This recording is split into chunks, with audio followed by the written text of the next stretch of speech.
Il y a 6 ans, donc, j'avais 60 ans. Et donc, je faisais des PSA depuis 5 ans. Le PSA était inférieur à 4 pendant 5 ans. Puis un jour, à 60 ans, il est passé supérieur à 4. À la suite de ça, j'ai décidé donc de faire une biopsie. C'était au mois d'avril. On partait en vacances.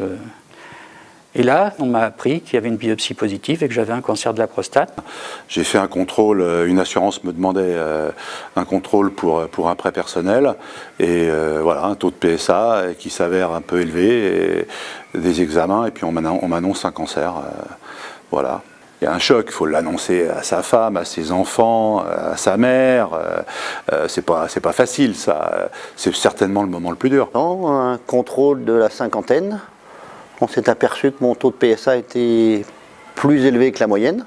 Déjà, quand on me dit que le PSA est pas bon, bon, je sais qu'il y a un risque, quoi. Après le rendez-vous chez l'urologue, échographie qui n'était pas très claire, une biopsie prostatique. Et là, on s'est aperçu qu'il y avait un cancer de la prostate. On a fait un IRM qui a montré que c'était localisé, etc. Donc, à l'issue de cette IRM réalisée à la recherche d'une lésion antérieure, 2 possibilités. On trouve une lésion antérieure et on va refaire des biopsies guidées sur cette région antérieure.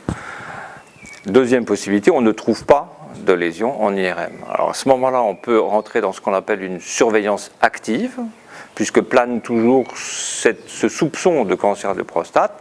Et on va pouvoir répéter cet examen IRM en parallèle avec des dosages de PSA et une surveillance clinique à la recherche d'un cancer qui deviendrait détectable. Donc l'IRM a également un intérêt très important dans ce qu'on appelle le bilan d'extension du cancer. Donc l'IRM permet de visualiser parfaitement ce qu'on appelle la capsule de la prostate, est-ce qu'elle est intègre ou est-ce qu'il y a une extension en dehors de la capsule.